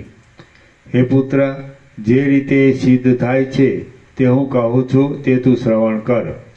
જે વસ્તુ માત્ર અજ્ઞાનથી જ સિદ્ધ હોય તે જ્ઞાન થયાથી નાશ પામી જાય છે. હે પુત્ર, ખરી વસ્તુનો વિચાર કરતાં મિથ્યા થયેલા બ્રહ્મની જેમ અહંકાર જ નથી, અને તે મિથ્યા છતાં બાળકે કલ્પી લીધેલા વેતાળની પેઠી કેમ જાણે સત્ય હોય તેમ અજ્ઞાનીની દ્રષ્ટિમાં થઈ રહ્યો છે. જેમ રજ્જુમાં સર્પપણું અને ઝાંઝવાના જળમાં જળની બુદ્ધિ માત્ર મિથ્યા આભાસ રૂપે સ્ફુરે છે, તેમ અહંકાર પણ માત્ર મિથ્યા આભાસ રૂપે સ્ફુરે છે. જેમ ચંદ્રમાં દ્વિત્વ બેપણું, જેમ ચંદ્રમાં દ્વિત્વ મિથ્યા છતાં ભ્રાંતિથી ભાસે છે, તેમ અહંકાર પણ માત્ર ભ્રાંતિ વડે સ્ફુરે છે, તે સત્ય નથી. તેમ સદસત, સાચો અને ખોટો બંને વિરુદ્ધ ધર્મવાળો પણ નથી, અને પ્રતીતિમાં આવતો હોવાથી સસલાના શૃંગની જેમ સાવ અસત છે એમ પણ કહી શકાતું નથી. કેવળ અનાદિ, અનંત અને સર્વને સાક્ષી રૂપે જાણનાર, આકાશથી પણ અતિ નિર્મળ, જેની અંદર કોઈ પણ જાતનો મેલ રહ્યો નથી એવું શુદ્ધ, સર્વ મનુષ્યોમાં સર્વ ઠેકાણે રહેલ, સર્વને પ્રકાશ આપનાર એક ચૈતન્ય માત્ર જ બ્રહ્મ જ છે. અને તે એક તે જ જેમ સમુદ્રના ચંચળ તરંગોમાં જળદ તરંગ રૂપે જોવામાં આવે તેમ સર્વ રૂપે જોવામાં આવે છે.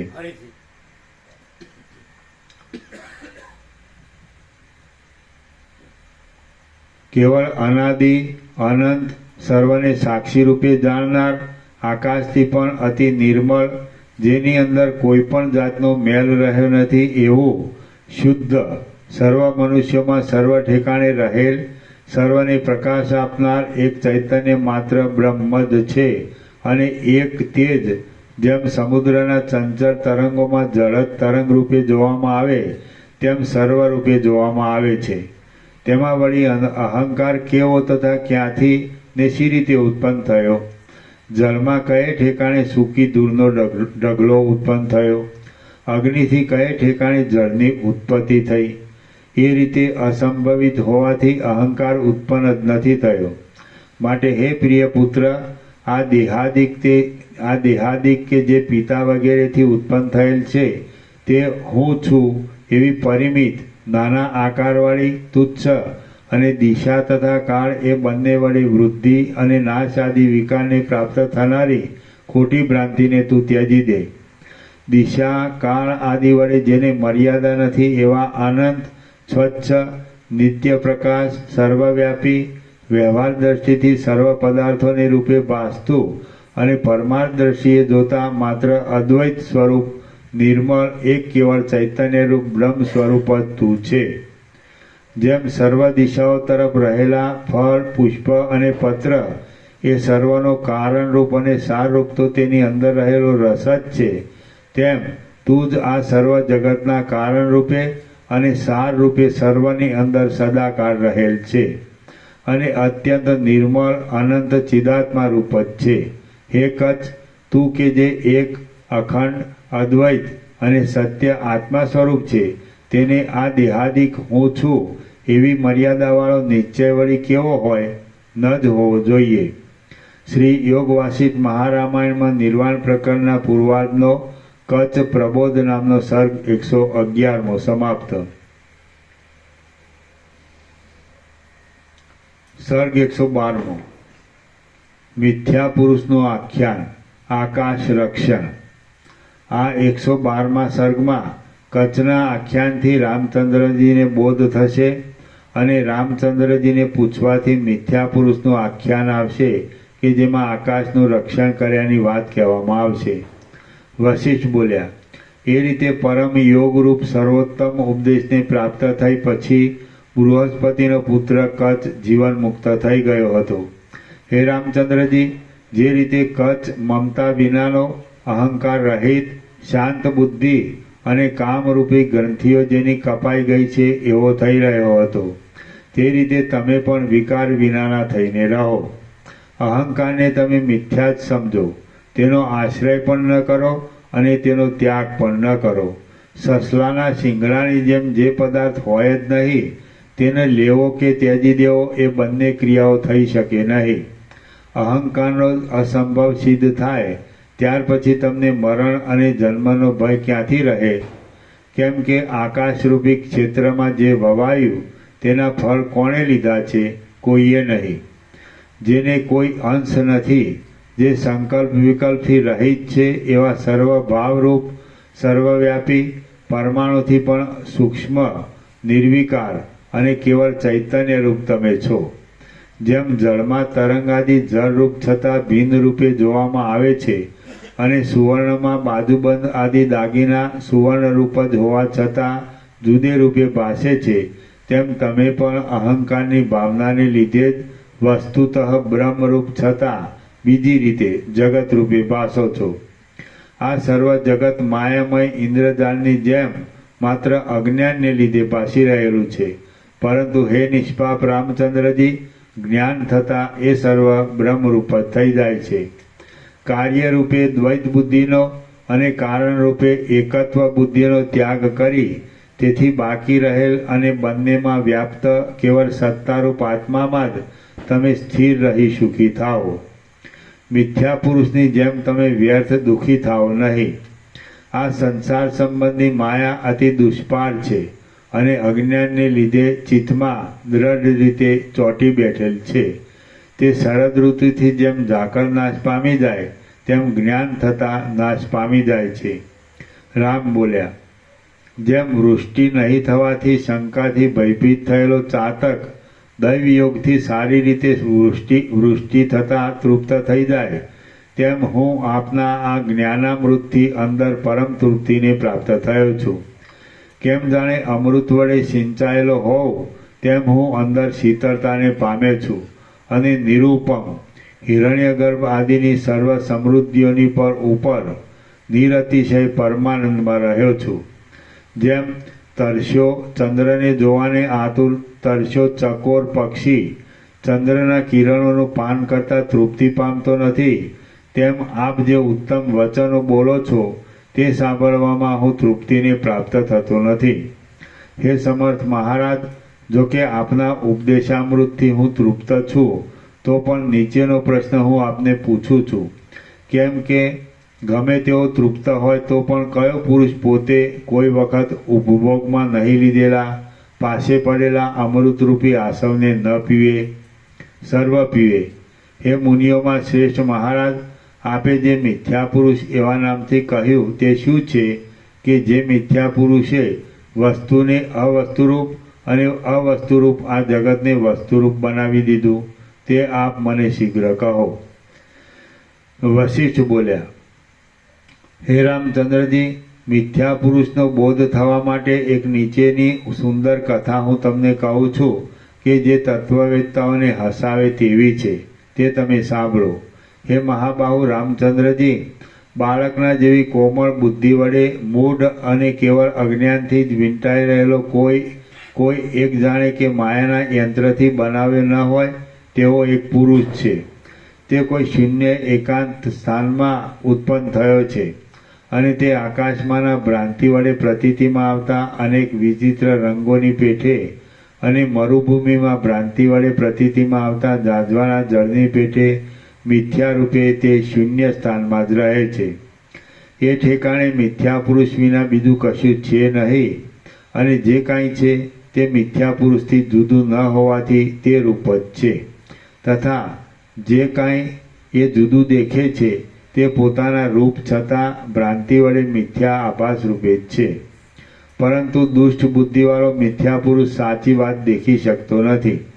એ મિથ્યા પુરુષ જ્યારે મોટો થયો ત્યારે તેને હું આકાશનો છું, આકાશ રૂપ છું અને આકાશ મારું છે, તેથી એ આકાશની કોઈ ઉપાધિ વડે બાંધી લઈ હું રક્ષા કરું એવો તેણે પાકો નિશ્ચય કર્યો. પોતાને પ્રિય એવા આકાશને હું કોઈ ઉપાધિમાં ઘટ મઠાદિકમાં સ્થાપન કરી પોતાની મેળે જ તેની આદરથી રક્ષા કરું એમ વિચાર કરી એ મિથ્યા પુરુષે આકાશની રક્ષા કરવા માટે એક ઘર બનાવ્યું અને તેની અંદરના ભાગમાં મેં આકાશની રક્ષા કરી છે તથા આ આટલું આકાશ મારું છે એવું તેણે અભિમાન બાંધ્યું.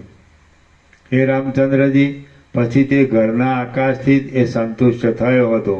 પરંતુ જેમ શરદ ઋતુ બેસતા વરસાદ નાશ પામી જાય અને પવન વળી જેમ તરંગ નાશ પામી જાય તેમ કાળે કરીને તે મિથ્યા પુરુષનું એ ઘર પડી ગયું. હે ઘરના આકાશ, તું નષ્ટ થઈ ગયું? તું ક્ષણવારમાં ક્યાં જતું રહ્યું? મહાખેદની વાત છે કે તું સ્વચ્છ છતાં ભગ્ન થઈ ગયું. આ રીતે એ આકાશનો તેણે શોક કરવા માંડ્યો. એ રીતે અનેક પ્રકારે શોક કરી એ દુષ્ટ બુદ્ધિવાળા અજ્ઞાનીએ ફરી તે જ ઠેકાણે આકાશની રક્ષા કરવા માટે કૂવો બનાવ્યો અને એ કૂવાના આકાશમાં તે મારું છે એવી મમતા વડે બંધાઈ તેની રક્ષા કરવા લાગ્યો. પછી સમય જતાં તેનો એ કૂવો પણ ધૂળ માટી આદિથી પુરાઈ નાશ પામ્યો. ત્યારે એ મિથ્યા પુરુષ શોકમાં ડૂબી ગયો. કૂવાના આકાશ માટે ઘણો શોક કરી તેણે તરત એક કુંભ ગઢો બનાવ્યો અને તે ગઢાનું આકાશ મારું છે એવી મમતા વડે બંધાઈ તેની રક્ષા કરવામાં સાવચેત રહી તેથી જ મન વડે પરમ સુખને તે પ્રાપ્ત થયો. હે રામચંદ્રજી, કાળે તેના એ કુંભનો પણ નાશ કરી દીધો. કેમ કે દુર્ભાગી પુરુષ જે દિશા તરફ જાય તે દિશામાં પોતાના દુર્ભાગ્યના યોગથી નાશને દુર્દશાને પ્રાપ્ત થાય છે. પછી તેણે ગળાના આકાશ માટે કેટલોક શોકપૂર્વક પ્રલાપ કર્યા પછી આકાશની રક્ષા કરવા માટે પ્રથમ પ્રમાણે જ એક કુંડ બનાવ્યો અને તેમાં મમત્વ બાંધી એ કુંડના આકાશની રક્ષા કરતો હતો. એ મિથ્યા પુરુષને તે કુંડ પણ કોઈ કાળે જેમ અંધારું તેજથી નાશ પામી જાય તેમ નાશ પામી ગયો. તેથી તેણે કુંડના આકાશનો શોક કરવા માંડ્યો. કુંડના આકાશનો શોક કરી રહ્યા પછી આકાશની રક્ષાને માટે તેણે ચારે દિશાઓમાં સભાના આકારના ઘરોવાળું એક મોટું સભાગૃહ બનાવ્યું અને તે સભા મંડપની રક્ષા કરવામાં પોતાનું મન પરોવી તે રૂપે જાણે ન થયો હોય તેમ તે રહેતો હતો. જેમ જૂના પાંદડાને વાયુ ઘસડી જાય તેમ સર્વ પ્રજાને ગળી જનારા કાળે તેનું એ સભાગૃહ પણ નષ્ટ કરી દીધું. તેથી એ મિથ્યા પુરુષ ખૂબ જ શોક કરવા લાગ્યો. ચારે દિશાઓમાં સભાના આકારના ઘરોવાળા એ મોટા સભાગૃહનો શોક કર્યા પછી તેણે આકાશની રક્ષા કરવા માટે વાદળાના જેવા આકારવાળી એક કોઠી બનાવી ને તે કોઠીના આકાશમાં મમતા બાંધી તેની રક્ષા કરવા માંડી. વાયુ જેમ વાદળાને ખેંચી જાય તેમ તેની એ ધાન્ય રાખવાની કોઠી પણ તત્કાળ કાળે હરી લીધી. આથી તેના નાશથી થયેલા શોક વડે એ મિથ્યા પુરુષને ઘણો જ સંતાપ થયો. એ પ્રમાણે ઘર, ચતુશાળ, ચાર શાખાઓવાળું મોટું સભાગૃહ, કુંભ, કુંડ અને કોઠી એ વગેરેથી હાય હોય કરતા એ મિથ્યા પુરુષનો આ અનંત કાળ ચાલ્યો જાય છે. એ રીતે માયા વડે પરાધીન એ મિથ્યા પુરુષ ઘર વડે અને જેમાં પ્રવેશ ન થઈ શકે તેવા કૂવા, ગઢો આદિ ઉપાધિ વડે તે પદાર્થની અંદર આકાશને આ મારું છે એવી મમતાથી તેનું રક્ષણ કરવા ખૂબ પ્રયત્ન કરે છે. વળી તે ગૃહ, કૂપ, કુંભ આદિ પદાર્થોનું નિર્માણ કરવું, રક્ષા કરવી તથા પાછો તેનો વિનાશ થવો એ બધામાં અભિમાનને લીધે મૂઢ બની જાય એ મિથ્યા પુરુષ અતિ ઘાટા બીજા દુઃખોથી પણ વિશેષ દઢ ઘાટા એવા દુઃખ સમુદાયને પ્રાપ્ત થાય છે અને પાછો દૈવયોગથી એ દુઃખમાંથી મુક્ત પણ થાય છે. શ્રી યોગ વાસિષ્ઠ મહારામાયણમાં નિર્વાણ પ્રકરણના પૂર્વાર્ધનો આકાશ રક્ષણ નામનો સર્ગ 112મો સમાપ્ત. ઓમ ઓમ ઓમ. Page number 1112.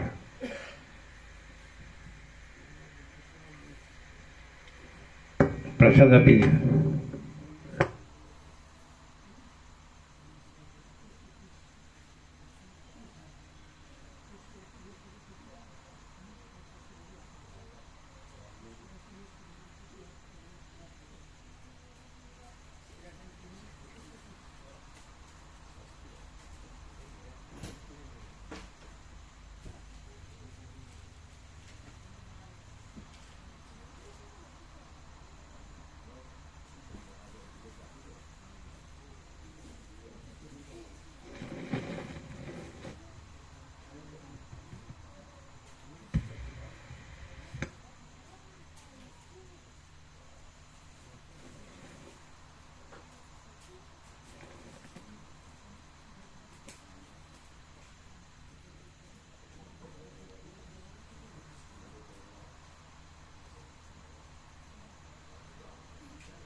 રાજુ પ્રભુ ફોટો ફોટો પાડવો રાજુ પ્રભુનો બર્થડે ફોટો પાડવો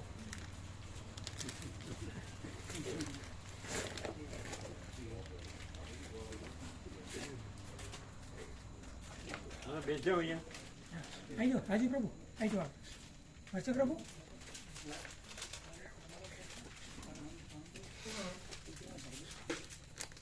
બેજો હા બેજો સાહેબ દર્શન કરી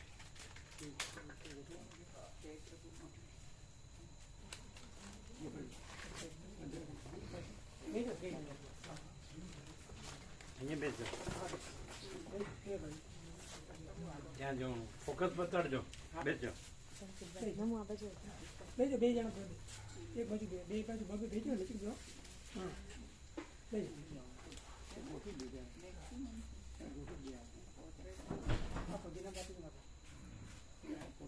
ફોકસ ફોકસ બતાડો ફોકસ ફોકસ ક્યાં છે આમાંથી ત્રણમાંથી ત્યાં જોવાનું જો એ બતાડે ત્યાં જોવાનું જો બતાડજો હા ત્યાં જોવાનું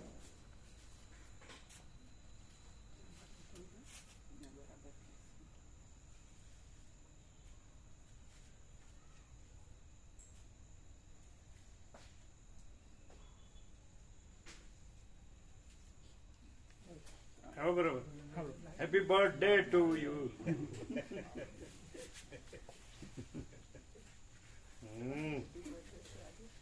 કેવો આવ્યો કેવો આવ્યો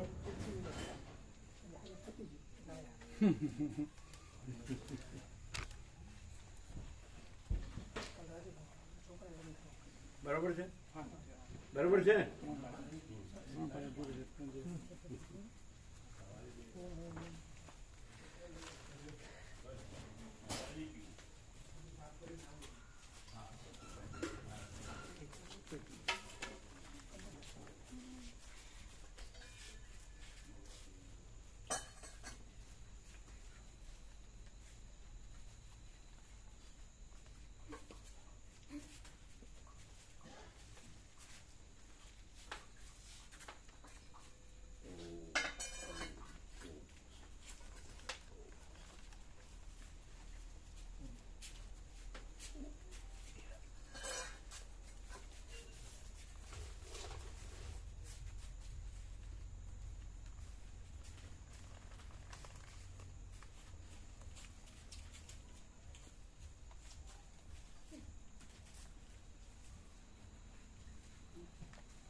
लीट लाना वो लीट लाना भगवान के व्यापक वास्तव सबको देना सबको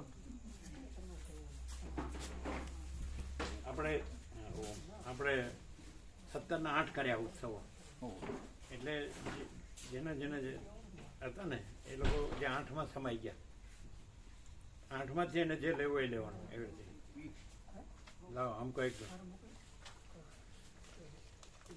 17 ની બદલે 8 કર્યા બરોબર બીજા બધાને આપો જેને બાકી હોય તો હવે આમાંથી તમારે જે જેમાં આવવું એમાં આવી જાવ જે જે લેવું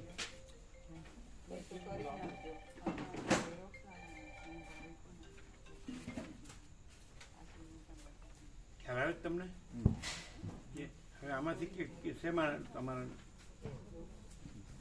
તમારા જે માગસર સુદ પૂનમ હતી ને દત્ત જયંતિ કાયમની હવે એની બદલે આમાં સમાઈ જવાનું ખ્યાલ આવે તમને કાયમીમાં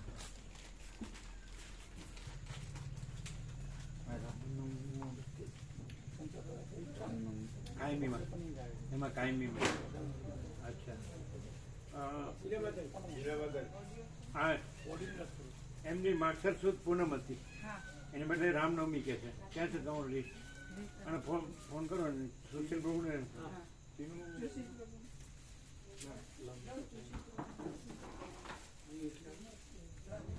ખ્યાલ આવ્યો હે ના તમે કેવો તમને જ્યાં સર્વંતર પેણો રામનવમી કહો તો જે કહો એ તમે છે તો ખરા બને હું વાંધો છે એમાં ભલે ગમે એટલા રહ્યા એમની તમારે જે લેવું એ લ્યો કેવું હા તો ગમે એટલા હોય એમાં શું એમ તો માચિદાગસ પ્રાગટ્ય 17 તો 8-9 જણા હતા એનો વાંધો નહીં કેમ કેટલા છે એમ પૂછ્યું એમ નહીં તમારે એ જ લેવું છે ને કાયમીમાં ઓમ ઓમ ઓમ એટલે જે લિસ્ટ છે ને ભગવાનના વ્યાપક વાર્ષિકોત્સવ આપણે 17 ને 8 કરે છે એટલે બધા આમાં સમાઈ ગયા હવે ખ્યાલ આવો હવે તમે રામનવમી છે ને ચૈત્ર સુદ 9 શુક્ર 27/3/2026 એટલે અમૃત પ્રભુ નવા કાયમીમાં રામનવમીમાં લખો બરાબર એટલે કારણ કે માગસર સુદ પૂનમમાં હતા દત્તાત્રેય જયંતિ હવે 8 જ કરે ને એટલે આમાં સમાઈ જવાનું બધાને ખ્યાલ આવી ગયો ને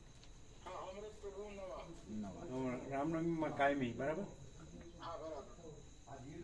એમ પૂછે છે કેટલા છે રામનવમીમાં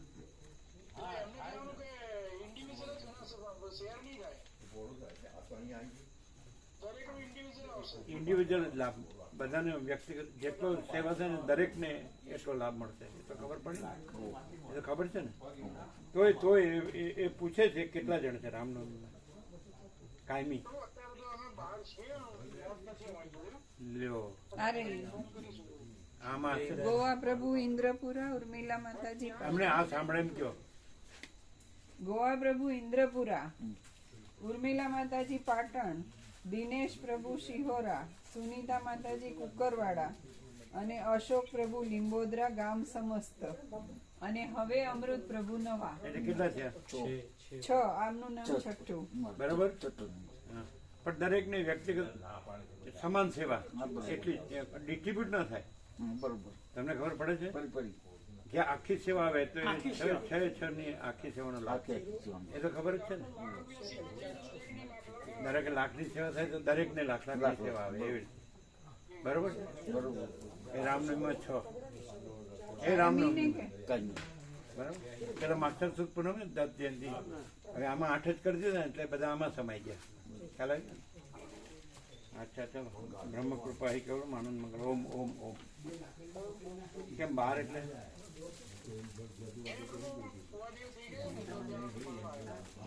અચ્છા એટલે અમદાવાદમાં જ છો કોણ દેવ થઈ ગયું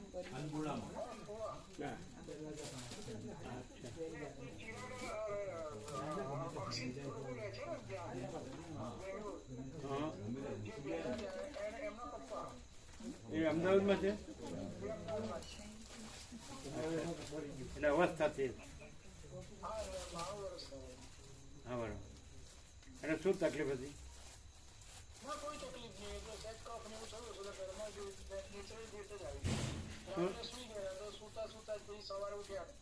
શું શું શું થયું હતું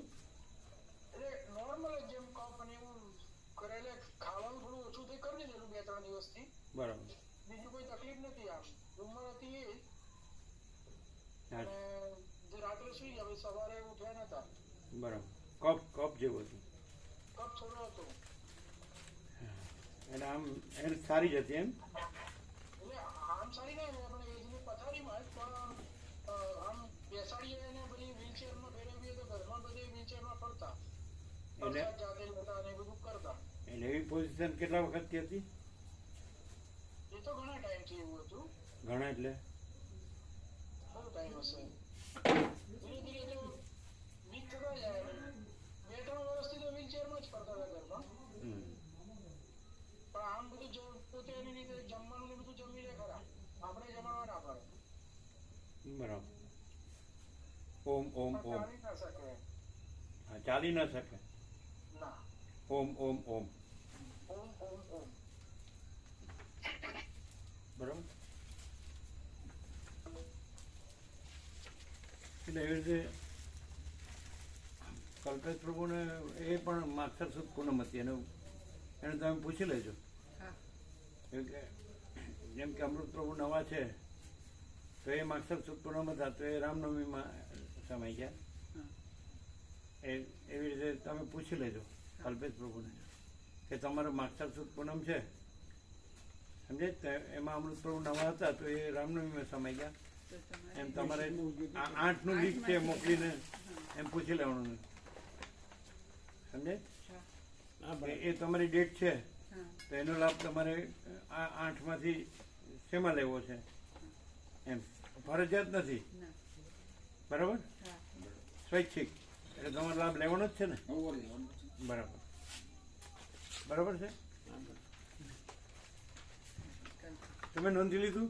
કાનૂની હવે કલ્પેશ પ્રભુનું પૂછવાનું રહ્યું. હા પછી બીજા અંબાલાલ પ્રભુનું પૂછવાનું રહ્યું. ખરણા હા એને ફાગણ સુદ પૂનમ છે, હા ખ્યાલ આવે? હા એટલે એને પૂછી લેજો હા કે તમારી જે કાયમી છે ફાગણ સુદ પૂનમ એને એટલે આટલા લીટ મોકલીને પછી હા કે આમાંથી કયું જે જેમાં સમાવો એમાં સમાઈ જાઓ એટલે લાભ લઈ લેવાનો. હા એક જ. બીજું કોણ છે? બસ એ જ ને?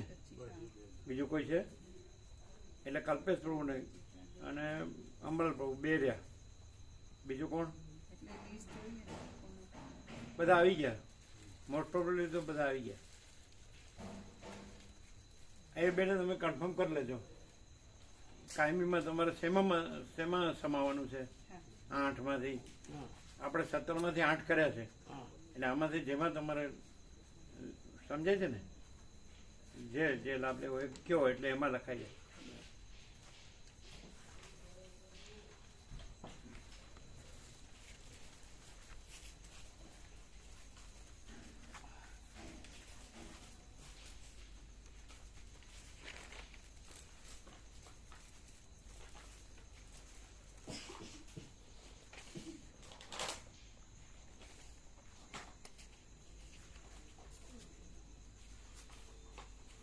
બીજું કોણ બાકી છે?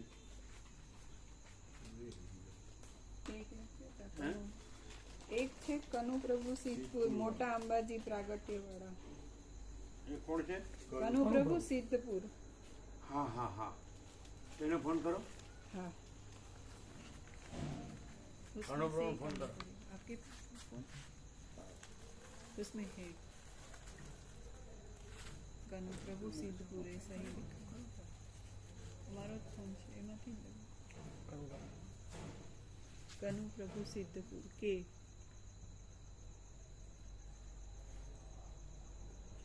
આટલું લીસ્ટ એની પાસે હશે મોકલેલું છે नहीं हुए. से अभी भेज देना इसमें मेरे उसमें है व्यापक.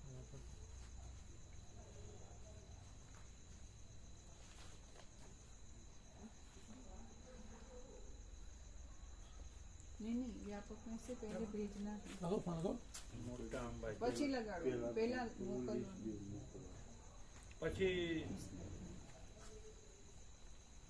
તો બસ બસ બીજા બધા નામ ચેક કરી આવી ગયા. હા ખાલી બધા કાનુ આવી પ્રભુ જ ગયા. બાકી હા અને કલ્પેશ પ્રભુ અને અંબાલાલ પ્રભુ હા ત્રણ. 3 તો તમે પેલા બે માં તમે કન્ફર્મ કરશો ને કરી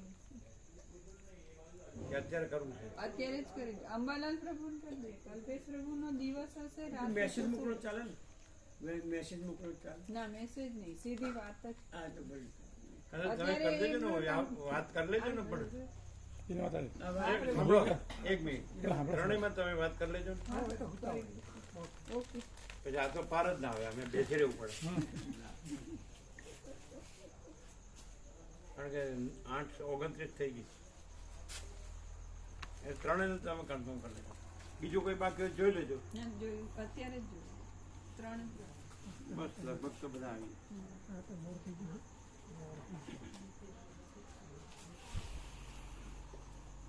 સત્તરમાંથી જોઈ લો ને 17માંથી લગભગ તો બધા આવી ગયા. હા 3 જ.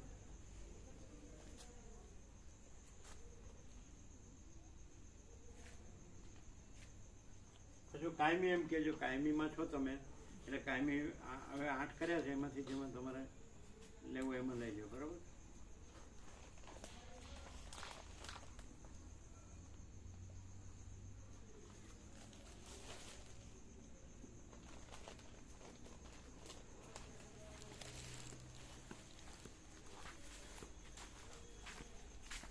ये सब ले लेना.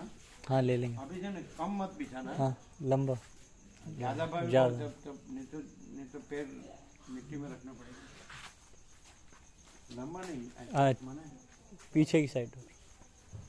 अभी बिल सब ले लेंगे ना। हाँ अभी ले लेंगे सब।